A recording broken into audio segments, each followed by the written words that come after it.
Hello, fourth graders, and welcome back. I'm Mrs. Lamondo here to bring you our Fontes and Pinnell mini lesson of the day. As I mentioned last time, we're moving into a brand new umbrella of lessons, and this umbrella is focused all around fantasy, a great and fun genre. So let's get started. Today we are at LA U21 Lesson 1. So we're going to explore a new genre of books today, fantasy. Let's listen to this book called Westlandia. What do you notice about this book that makes it a fantasy book? And now, Westlandia. Written by Paul Fleischman. Illustrated by Kevin Hawkes. Of course he's miserable, moaned Wesley's mother. He sticks out. Like a nose, snapped his father. Listening through the heating vent, Wesley knew they were right. He was an outcast from the civilization around him. He alone in his town disliked pizza and soda, alarming his mother and the school nurse. He found professional football stupid. He refused to shave half his head, the hairstyle worn by all the other boys, despite his father's bribe of $5. Passing his neighborhood's two styles of housing, garage on the left and garage on the right, Wesley alone dreamed of more exciting forms of shelter. He had no friends, but plenty of tormentors. Fleeing them was the only sport he was good at. Each afternoon his mother asked him what he'd learned in school that day. That seeds are carried great distances by the wind, he answered on Wednesday. That each civilization has its staple food crop, he answered on Thursday. That school's over and I should find a good summer project, he answered on Friday. As always, his father mumbled, I'm sure you'll use that knowledge often. Suddenly, Wesley's thoughts shot sparks. His eyes blazed. His father was right. He could actually use what he'd learned that week for a summer project that would top all others. He would grow his own staple food crop and found his own civilization. The next morning, he turned over a plot of ground in his yard. That night, a wind blew in from the west. It raced through the trees and set his curtains snapping. Wesley lay awake, listening. His land was being planted. 5 days later, the first seedlings appeared. You'll have almighty bedlam on your hands if you don't get those weeds out, warned his neighbor. Actually, that's my crop, replied Wesley. In this type of garden, there are no weeds. Following ancient tradition, Wesley's fellow gardeners grew tomatoes, beans, Brussels sprouts, and nothing else.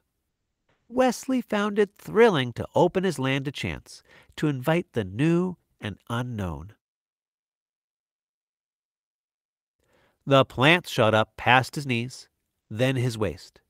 They seemed to be all of the same sort. Wesley couldn't find them in any plant book. Are those tomatoes, beans, or Brussels sprouts? Asked Wesley's neighbor. None of the above, replied Wesley. Fruit appeared, yellow at first, then blushing to magenta. Wesley picked one and sliced through the rind to the juicy purple center. He took a bite and found the taste an enchanting blend of peach, strawberry, pumpkin pie, and flavors he had no name for. Ignoring the shelf of cereals in the kitchen, Wesley took to breakfasting on the fruit. He dried half a rind to serve as a cup, built his own squeezing device, and drank the fruit's juice throughout the day. Pulling up a plant, he found large tubers on the roots. These he boiled, fried, or roasted on the family barbecue, seasoning them with a pinch of the plant's highly aromatic leaves. It was hot work tending to his crop. To keep off the sun, Wesley wove himself a hat from the strips of the plant's woody bark. His success with the hat inspired him to devise a spinning wheel and loom on which he wove a loose-fitting robe from the stalk's soft inner fibers.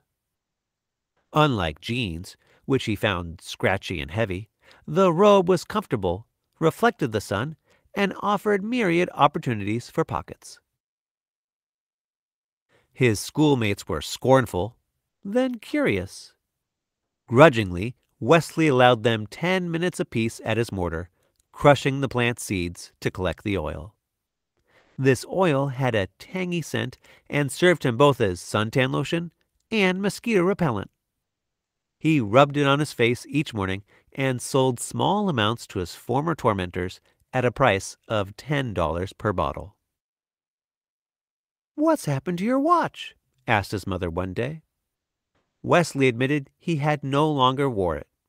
He told time by the stalk that he used as a sundial and had divided the day into 8 segments, the number of petals on the plant's flowers. He adopted a new counting system as well, based likewise upon the number 8. His domain, home to many such innovations, he named Westlandia. Uninterested in traditional sports, Wesley made up his own. These were designed for a single player and used many different parts of the plant. His spectators looked on with envy. Realizing that more players would offer him more scope, Wesley invented other games that would include his schoolmates, games rich with strategy and complex scoring systems. He tried to be patient with the other players' blunders. August was unusually hot. Wesley built himself a platform and took to sleeping in the middle of Westlandia. He passed the evenings playing a flute he'd fashioned from a stalk or gazing up at the sky, renaming the constellations. His parents noted Wesley's improved morale. "It's the first time in years he's looked happy," said his mother. Wesley gave them a tour of Westlandia. "What do you call this plant?" asked his father. Not knowing its name, Wesley had begun calling it Swist, from the sound of its leaves rustling in the breeze. In like manner, he named his new fabrics, games, and foods until he created an entire language.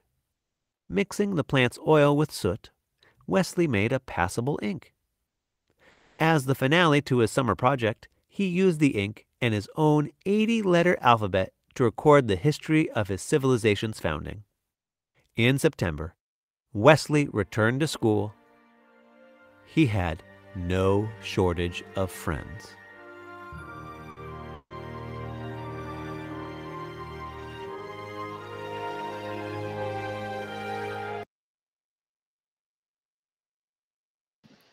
What a great story.